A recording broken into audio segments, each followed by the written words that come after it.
ये चुनाव झारखंड के विकास और अस्मिता के लिए है। हेमंत विश्व शर्मा, S24 न्यूज, जलेश शर्मा। पलामू, असम के मुख्यमंत्री हेमंत विश्व शर्मा ने चुनावी सभा को संबोधित करते हुए कहा कि यह सरकार झूठे वादे करती है। पिछले चुनाव के वक्त किए एक भी वादा पूरा नहीं किया और सरकार बनाने के बाद भ्रष्टाचार को बढ़ावा दिया है। बेरोजगार बच्चों को नौकरी नहीं मिली, न उन्हें बेरोजगारी भत्ता मिला, उल्टे यहाँ प्रश्न पत्रों को बेचा गया। इसलिए विधानसभा का ये चुनाव झारखंडी अस्मिता और विकास के लिए है। पिछली सरकार ने राज्य को जहाँ छोड़ा, राज्य उससे आगे बढ़ने के बजाय और पीछे ही गया है। राज्य में माटी, रोटी और बेटी को बचाने का सवाल है। वर्तमान के हेमंत सोरेन सरकार ने तुष्टीकरण के कारण राज्य में समुदाय विशेष के साथ साथ बांग्लादेशी रोहिंग्या को बढ़ावा दिया है। यही कारण है कि संथाल के साथ साथ राज्य में डेमोग्राफी बदल गया। यही कारण है कि न बेटी सुरक्षित है, न रोटी सुरक्षित है, न माटी जमीन ही सुरक्षित है। ये सरकार सिर्फ झूठे वादे करती है। पहले झारखंड उग्रवाद प्रभावित राज्य था। भाजपा की सरकार ने राज्य से उग्रवाद खत्म किया था, किंतु इस सरकार के सरपरस्ती में उग्रवाद फिर से बढ़ने लगा है। आए दिन उग्रवादी घातक हथियारों के साथ पकड़े जा रहे हैं। जब ये सरकार का कार्यकाल खत्म होने वाला था तो बुजुर्गों का पेंशन बंद कर मियां सम्मान योजना लाकर हमारी बहन बेटियों को 1000 रुपये का झुंझुना थमाकर घरों में लड़ाई लगाने का काम किया है। राज्य का विकास भाजपा ही करेगी। हमारे बुजुर्गों का पेंशन बंद कर बहनों को 1000 रुपये का इंतजार करना नहीं पड़ेगा, बल्कि सरकार बनते ही गोगो बहन योजना के तहत 2100 रुपये और बेरोजगार युवकों को रोजगार की व्यवस्था किया जाएगा। पहली कैबिनेट में खाली सभी सरकारी पदों को भरा जाएगा। रोजगार पर किसी और का कब्जा नहीं होगा, न हमारी बेटियों को जलाया और काटा नहीं जाएगा। भाजपा की सरकार में रोटी, बेटी और माटी सब कुछ सुरक्षित रहेगा। कार्यक्रम की अध्यक्षता जिलाध्यक्ष अमित तिवारी ने किया, जबकि संचालन विजय ठाकुर ने किया। कार्यक्रम को वरिष्ठ नेता रविंद्र तिवारी, भाजपा प्रत्याशी डॉक्टर शशिभूषण मेहता, पांकी विधानसभा प्रभारी ओम प्रकाश शर्मा सहित कई लोगों ने संबोधित किया।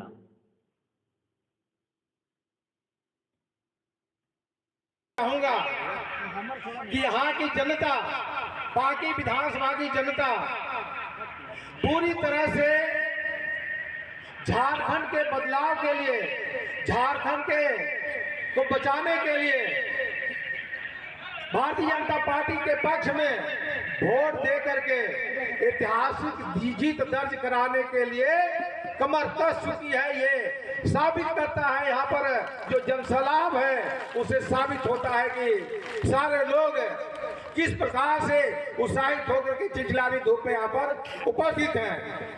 अभी इससे साबित होता है, ये भीड़ को देख करके, ये भारतीय जनता पार्टी के और ये कार्यकर्ताओं को देख करके कि कल मात्र 1:30 बजे ये कार्यक्रम आया कि अपने लोकप्रिय मुख्यमंत्री जी का हमने कार्यक्रम पार्टी में होना है। इसके बाद जैसे ही व्हाट्सएप पर मैसेज गया, गांव-गांव से, गली-गली से, घर-घर से निकल करके अपने नेता का भाषण सुनने के लिए, मार्गदर्शन सुनने के लिए और स्वागत करने के लिए आए हुए हैं। निश्चित रूप से ये साबित करता है कि आने वाला समय भारतीय जनता पार्टी का है। जो 81 फूलों का माला बनने वाला है 23 नवंबर को, उसमें पांकी विधानसभा का भी एक माला होगा। ये साबित करता है। आप तमाम लोगों से यही गुजारिश करना चाहेंगे, निवेदन करना चाहेंगे कि हम अपना समय अपने मुख्य अतिथि को देते हुए आप तमाम लोग झारखंड बनने की पहले कैसे थी, यहाँ के गांव, गलियारा, कस्बा, किसानों का खेत खलिहान जलता था। उग्रवादियों, नक्सलियों, अपराधियों के तांडव नृत्य हुआ करते थे। दहशत की जिंदगी से पूरा झारखंड हाहाकार करता था और ऐसी हालत में जो अलग राज्य का निर्माण हुआ, भारतीय जनता पार्टी के नेतृत्व में हमने अपराधियों से मुक्त करने का ऐलान किया और आज हम इस बात को गर्व के साथ कह सकते हैं कि भारतीय जनता पार्टी के शासनकाल के कारण आज लेस्लीगंज हो, पांकी हो, ऐसे इस क्षेत्र में फिर से शांति स्थापित हुआ है और उग्रवादियों को हमने दबाने का काम किया। लेकिन आज फिर से अपराधी सर उठा रहे हैं। इस 5 वर्षों के पिछले शासनकाल में इंडिया गठबंधन में अभी 4 दिन पहले हमने एक समाचार पढ़ा, मैं पढ़ करके बड़ा हतप्रद हो गया कि पांकी के जंगलों में, चतरा से सटे हुए जंगलों में फिर से AK-47 के साथ घूमता हुआ एमसीसी और उग्रवादी पकड़ा गया है। इंडिया गठबंधन, ये झारखंड मुक्ति मोर्चा, कांग्रेस और आरजेडी, ये अपराधियों को संरक्षण देने का काम, नक्सलियों को संरक्षण देने का काम और उसकी सहायता से राजनीतिक सौदा करने का काम करते रहे हैं इस क्षेत्र में। और मंच को संबोधित करें। हेमंत विश्व शर्मा जी को जय श्री राम। पंखी जीतेगा कि नहीं जीतेगा? जीतेगा। बीजेपी जीतेगा? जीतेगा। पूरा पक्का? पक्का। तब मेरा साथ बोलिए, भारत माता की, नरेंद्र मोदी, नरेंद्र मोदी। बहुत बहुत धन्यवाद। सभा में विराजमान डॉक्टर रविंद्र राय जी, विकास प्रीतम जी, हमारे उम्मीदवार विधायक डॉक्टर कुशवाहा शशिभूषण मेहता जी, जिला अध्यक्ष अमित तिवारी जी, विजय ठाकुर जी, अशोक शर्मा जी, सुनील पासवान जी, अजय तिवारी जी, श्याम नारायण दुबे जी, शंकर गुप्ता जी, लावली गुप्ता जी, मंजू लता जी, रामदास साहू जी, शत्रुघ्न हूं और आप सब लोगों को मैं ये संदेश देने के लिए कोशिश करूंगा कि कैसे हमारे प्रदेश को बीजेपी सरकार का जरूरत है और इसके लिए हम आगे जाके क्या करना पड़ेगा। भाइयों और बहनों, बीते 4 महीना हम लोग झारखंड में ही रहे और झारखंड को देखने के लिए, समझने के लिए हम लोगों ने कोशिश किया। आज झारखंड का हालत क्या है, मैं एक उदाहरण से आप लोगों को बताना चाहूंगा। हमारा झारखंड का एक बहुत बड़ा हिस्सा है जिसको हम लोग संथाल परगना नाम से जानता हूं।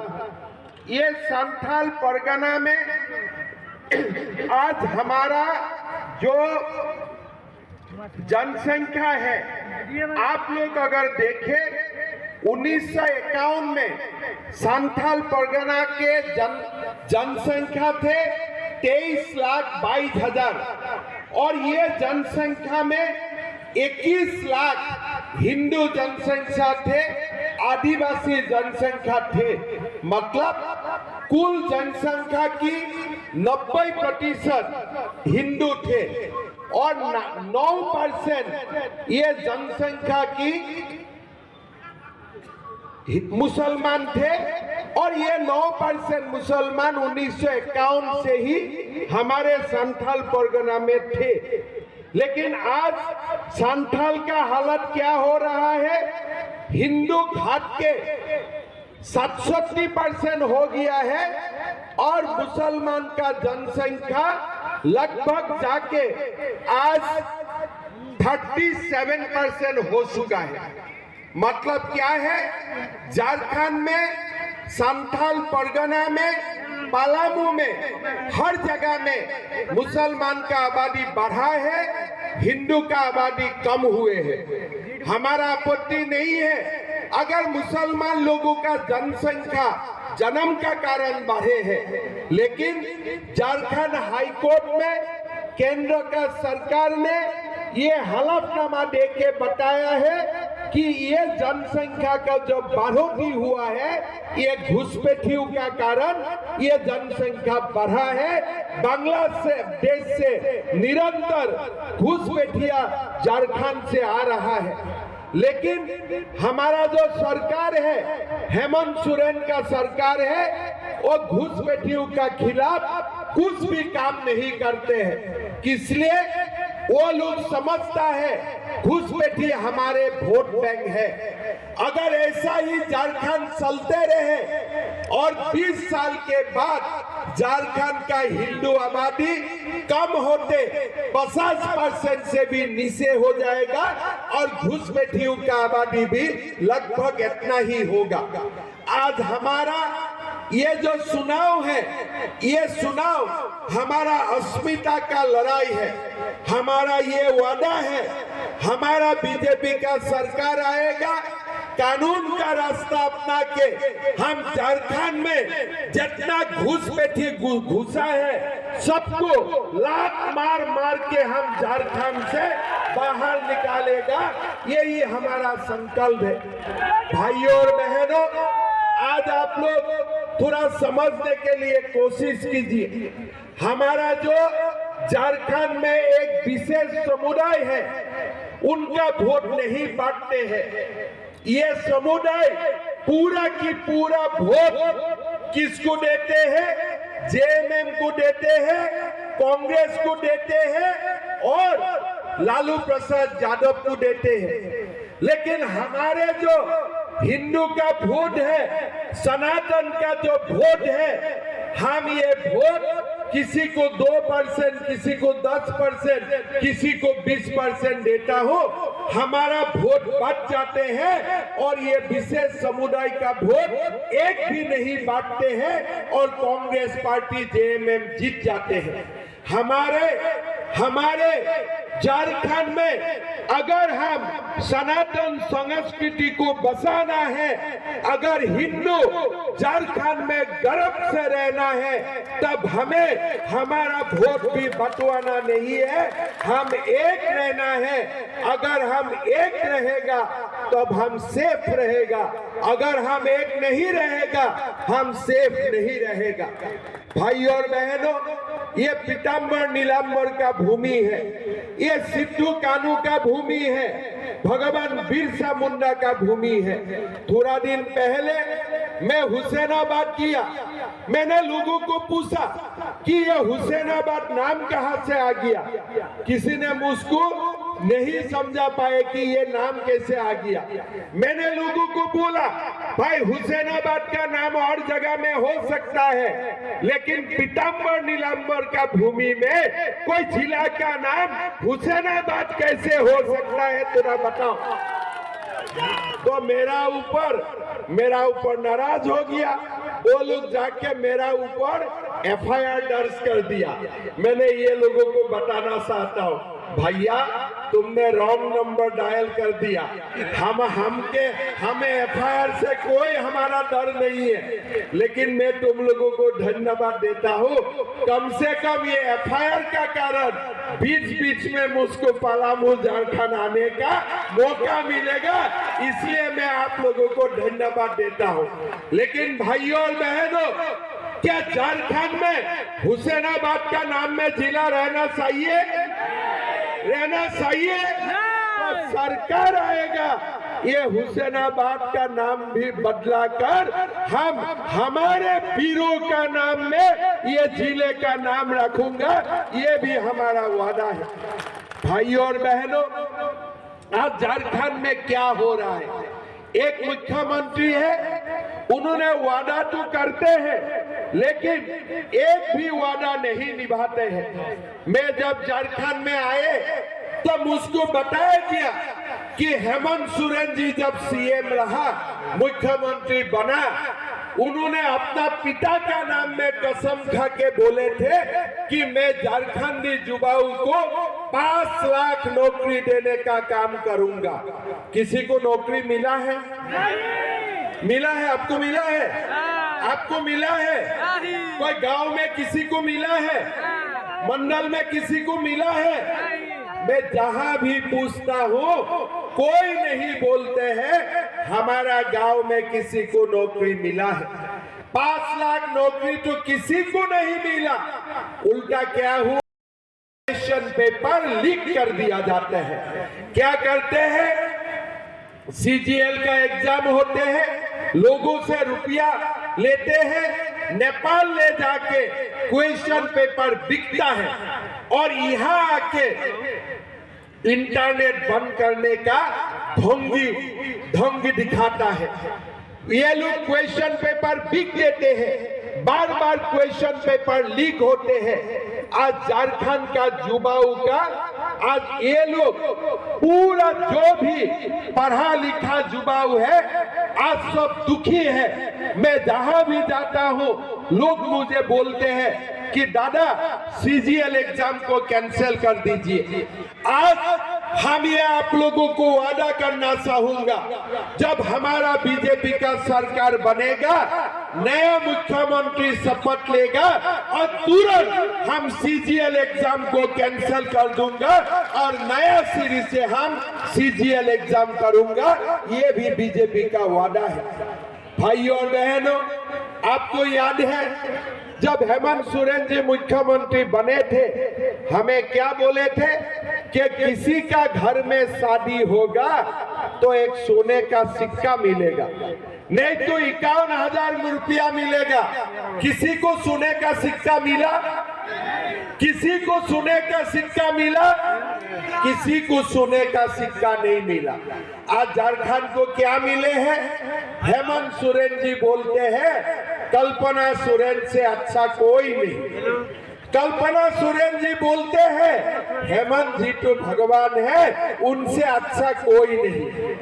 अभी मैं भी जब घर में जाता हूँ, मेरा बीवी भी मुझको बोलते हैं, अरे तुम तो हमारे बारे में कुछ अच्छा नहीं बोलते हो। लेकिन झारखंड का मुख्यमंत्री अपना पत्नियों को भी राजनीति में लेके आया, मुझको भी पॉलिटिक्स में लेके आओ। मैं बोला यार बीजेपी में ऐसा नहीं होगा। आज झारखंड में क्या हो रहा है? युवाओं को नौकरी नहीं है, सोने का सिक्का भी नहीं है, 5,000 भत्ता भी नहीं है, 7,000 भत्ता भी नहीं है। ये एक दूसरे के लिए सिनेमा का शूटिंग हो रहा है। कल्पना जी हेमंत जी का बारे में बोलते हैं, हेमंत जी कल्पना जी का बारे में बोलता है, एक दूसरे का सिनेमा का शूटिंग हो रहा है, गरीबों का कुछ नहीं हो रहा है। भाई और बहनों, हमें वो शूटिंग देखना नहीं है, हमें हमारा अपना काम से मतलब है। जब सरकार आए थे तब क्या बोले थे? माताओं को हम 2,000 रुपया का सुलह का खर्च दूंगा। किसको मिला सुलह का खर्च? किसी को मिले क्या सुलह का खर्च? कोई नहीं मिला। जाते जाते वो लोगों ने क्या ले आया? मैया सम्मान योजना। जब 4 साल 7 महीना चला गया, 3 महीना ही बाकी रहा, उन्होंने मैया सम्मान लेके आया। कैसे मैया सम्मान लाया? हमारे माँ और बुजुर्ग को पेंशन बंद कर दिया, वही पेंशन का रुपया मैया सम्मान दिया। घर में सासू और बहू का झगड़ा लगा दिया, सासू का पेंशन बंद, बहू का अकाउंट में 1,000 रुपया। आप लोग देखिए, अगर देना ही था 5 साल पहले क्यों नहीं दिया? असम में जब मेरा सरकार बना, पहला महीना से ही हम माताओं का बैंक अकाउंट में 1250 रुपया देने का काम किया। छत्तीसगढ़ में चुनाव हुआ, 1250 रुपया देने का काम किया। लेकिन ये लोगों ने 4 साल 7 महीना कुछ नहीं किया। 3 महीना पहले पेंशन बंद किया और माताओं को 1,000 रुपया का लॉलीपॉप दिखाया। मैं हेमंत सोरेन जी को बोलना चाहता हूं, अब 4 साल 7 महीना पहले क्यों अपने सम्मान राशि नहीं दिया? भाई और बहनों, बीजेपी आप लोगों को बोलना चाहते हैं। मैं कल भी एक सभा में बोला, इस बार दीपावली में मेरा असम जाना नहीं हुआ, मैं झारखंड में ही रह गया, रांची में ही रह गया। मैं हमारा सब नेताओं को बोला हूँ, मैं तब गुवाहाटी जाऊंगा जब हमारा मुख्यमंत्री जी पहला दिन ही गोगो दीदी सम्मान राशि हमारा माताओं का बैंक अकाउंट में देने का काम करता है। भाई और बहनों, सरकार बनेगा पहला दिन ही हम गोगो दीदी सम्मान योजना शुरू करेगा। माताओं का बैंक अकाउंट में 2100 रुपया आने का काम हम शुरू कर देगा। साथ में हम सीजीएल एग्जाम रद्द करेगा और पहला साल में ही हम हमारे युवाओं के लिए 1.5 लाख नौकरी हम आप लोगों के लिए एडवर्टाइज करूंगा। हम नियुक्ति पत्र देने का भी काम करूंगा। हमारे जो झारखंड मुक्ति मोर्चा का हमारे जो दोस्त है, आजकल बाबूलाल मरांडी जब रविंद्र राय जी का साथ साथ मुझको भी गाली गलौज करते हैं, लेकिन मैं हेमंत सोरेन जी को बोलना चाहता हूं, मैं असम में 3 साल में 1.5 लाख युवाओं को नौकरी देने का काम किया हो। आपने एक युवाओं को बिना पर्ची बिना खर्ची आपने नौकरी नहीं दिया। आज झारखंड में कोई युवाओं को बिना खर्ची नौकरी नहीं मिलते हैं।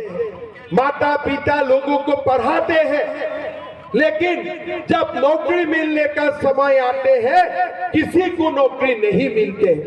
भाइयों और बहनों, हमें ऐसा सरकार लाना है जो सरकार बिना खर्ची बिना पर्ची हमारे युवाओं को नौकरी देने का काम करेगा। भाइयों और बहनों, 2,87,000 हम लोग नौकरी दूंगा, ये भी मैं पीताम्बर नीलांबर का भूमि में मैं बोलना चाहूंगा। मैं हेमंत सोरेन जी को बोलना चाहूंगा, कोई मैया सम्मान काम नहीं करते हैं, कोई माँ खुश नहीं रहते हैं। अगर बेटा का नौकरी नहीं है, बेटी का हाथ में काम नहीं है, क्या माँ संतुष्ट हो सकता है? क्या कोई माँ संतुष्ट होगा? अगर घर में मेरा बेटा बेटी का नौकरी नहीं है, काम नहीं है, मुझको कोई सम्मान नहीं चाहिए। मेरा बेटा बेटी का घर में नौकरी हो जाए, सम्मान अपने आप मेरा घर में आ जाएगा। आएगा कि नहीं आएगा? हम बीजेपी आपको ये वादा करता हूं, 2,87,000 नौकरी हम बिना खर्ची बिना पर्ची हम देने का काम करूंगा। भाइयों और बहनों, हमारा युवा जब डिग्री पास करते हैं, पोस्ट ग्रेजुएट पास करते हैं, उसका बाद वो लोगों को स्ट्रगल करना पड़ता है। कोई बैंक का नौकरी का तलाश करते हैं, कोई ग्रेड CD का नौकरी का तलाश करते हैं, कोई UPSC का एग्जाम के लिए अपने आप को तैयार करते हैं। हमारा पार्टी ने ये संकल्प लिया है कि झारखंडी युवाओं जो डिग्री पास करेगा, पोस्ट ग्रेजुएट पास करेगा, उसका बाद हम 2 साल उनको महीना 2-2 हजार रुपया उनको हम बैंक में दूंगा। वो अपना जॉब के लिए ट्रेनिंग करे, अपना जॉब के लिए वो अपने आप को प्रिपेयर करे। भाइयों और बहनों, हम ये भी ऐलान किया हो कि हमारा सरकार जब आएगा, माताओं को हम गैस का सिलेंडर 500 रुपया में देने का काम करूंगा और साल में 2 सिलेंडर हम फ्री में देगा, ये भी हमारा वादा है। भाइयों और बहनों, हमने वादा खिलाफी दिखा हो। आज आपने वादा खिलाफी का साथ साथ आपने एक सरकार देखा है जो सरकार धोखेबाज सरकार है। 2 दिन पहले मैं बरकट्ठा गए थे, एक माँ को मैंने देखा, झोला लेके आ रहे थे और झोला में हेमंत सोरेन जी का फोटो है। तो मैंने माँ को पूछा कि माँ, ये झोले में तो हेमंत सोरेन का फोटो है, क्या आप इनको वोट देगा? माँ ने बोला, बेटा झोले तो हेमंत सोरेन का है, लेकिन अंदर का साउल नरेंद्र मोदी का है। मैं ठीक बोला हूं कि नहीं बोला हूं? आप देखिए, साउल मोदी जी देते हैं और फ्री का झोले हेमंत सोरेन जी देते हैं। मैं हेमंत सोरेन जी को बोलना चाहता हूं, भाई झोले में आपका भी फोटो हो, हमारा आपत्ति नहीं है, लेकिन जब साउल मोदी जी ने दिया है, झोले में मोदी जी का भी एक फोटो होना चाहिए था कि नहीं चाहिए था? चाहिए था कि नहीं चाहिए था? मतलब आप ये लोगों का दिमाग देखिए, साउल तो मोदी जी से आएगा, झोला JMM देगा और लोगों मेरा गर्व है। वो दिन मैंने महसूस किया कि झारखंड का माँ कितना समझदार हो सकता है। और माँ ने मेरा आंखों खोला कि बेटा झोला हेमंत सोरेन का है, अंदर का साउल नरेंद्र मोदी का है।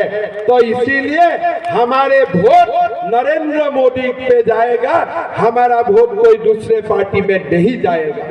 भाई और बहनों, हमें एक बात समझ के चलना चाहिए, ये सरकार हमारा नहीं है, ये सरकार हमारा नहीं है, ये सरकार घुसपैठियों को लाना चाहते हैं, ये सरकार झारखंड में घुसपैठियों का वोट बैंक बनाना चाहते हैं, ये सरकार हमें सर्वनाश करना चाहते हैं। आज सनातन को वो लोग बांटना चाहते हैं। राहुल गांधी हर बार हिंदू को बांटने का कोशिश करता है। आप लोग थोड़ा समझिए, अगर हम हिंदू बांटते हो, फायदा किसका होगा? फायदा इरफान अंसारी, आलमगीर आलम का होगा कि नहीं होगा? अगर हम लोग हिंदू बांट जाता हो तो फायदा किसका होगा? आप लोग खुद समझिए। आज राहुल गांधी को हमें बताना है कि हम हिंदू बांटने वाला नहीं है, हम हिंदू एक है और हम हिंदू एक रहेगा। ये बात आज हमें उनको बोल देना है। भाई और बहनों, आज आप देखिए, हिंदू जब एक रहता है, हिंदू सब कुछ कर सकता है। 500 साल का बाद राम जन्मभूमि में दीपावली हुआ कि नहीं हुआ? हुआ कि नहीं हुआ? आज हिंदू ने बाबर का जगह में राम मंदिर बनाया कि नहीं बनाया? जब हिंदू एक साथ रहता है, हिंदू सब कुछ कर सकता है। अगर हिंदू एक साथ रहेगा तो भारत विश्व गुरु भी बनेगा और हमारा सनातन संस्कृति भी बचेगा। लेकिन अगर हिंदू बांटेगा, ये आलमगीर आलम, इरफान अंसारी जैसा व्यक्ति हमारा ऊपर राज करेगा। आज आप देखो, आलमगीर आलम का घर में 35 करोड़ रुपया बरामद होता है। क्या आपका पास 35 करोड़ है? नहीं है। आपका पास है? आपका घर में ईडी सीबीआई जाने से 30 करोड़ रुपया मिलेगा? 35 करोड़ रुपया मिलेगा? नहीं मिलेगा। इसीलिए हमारा कोई ईडी और सीबीआई का डर भी नहीं है। क्या कोई गरीब का ईडी और सीबीआई का डर है? बाबा जी, आपका घर में ईडी सीबीआई जाने में कितना रुपया मिलेगा? 3 रुपया। 3 रुपया। और आलमगीर आलम का घर में कितना रुपया मिलते हैं? कितना रुपया मिलते हैं? 35 करोड़ रुपया मिलते हैं।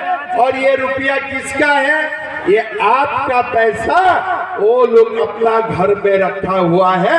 ये पैसा का मालिक आप लोग हैं, ये पैसा का मालिक हकदार आप लोग हैं। लेकिन ये हेमंत सोरेन ने कोई हिंदू को 35 करोड़ का मालिक नहीं बनाया।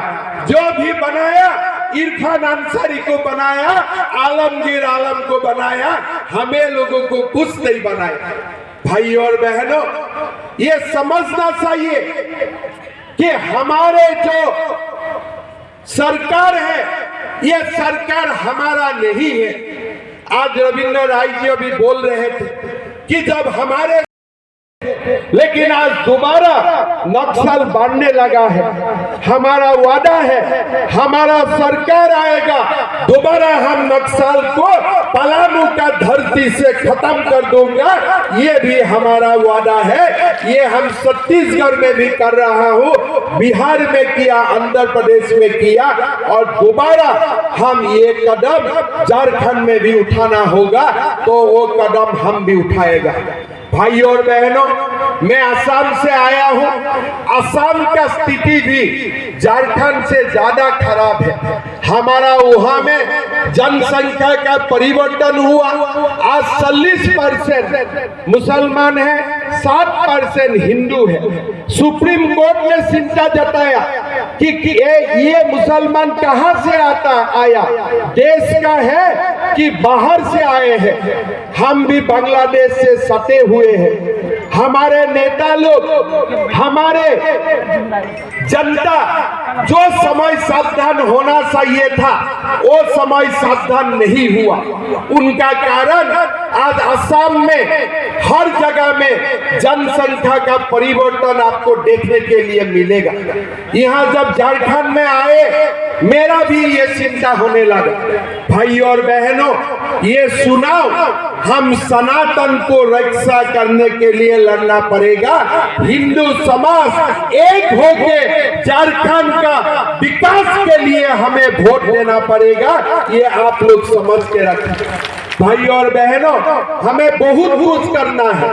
अभी जैसे मैंने बताया कि हुसैनाबाद का नाम परिवर्तन होना चाहिए, मेरा ऊपर केस डाल दिया। असम में मैं एक मुहिम शुरू किया था कि मद्रसा बंद करने के लिए। मैंने 600 मद्रसा बंद किया। तब मुझको ये लोग आके पूछा, आपका इरादा क्या है? मैं बोला, मेरा इरादा साफ है, हमें मद्रसा नहीं चाहिए, हमें मुल्ला नहीं चाहिए, हमें डॉक्टर और इंजीनियर चाहिए। मैं ठीक बोला था कि नहीं बोले थे? उन्होंने बोला हल्ला हो जाएगा। मैं बोला चलो एक बार मैं भी देख लेता हूँ कल्ला कितना हल्ला हो जाते हैं। मद्रसा बंद हो गया, चुपचाप रह गया, कुछ बोलने का हिम्मत भी नहीं किया। जब सनातन एक होते हैं ना, तो ये इरफान अंसारी आलमगीर जैसा व्यक्ति भागना शुरू कर देते हैं। हमारा सामना करने का उनका कोई ताकत नहीं है। लेकिन कब उनको बल मिलते हैं? जब हमारा बीच में बच जाता हो, जब हम जाति में समाज में बच जाता हो, तभी हमारा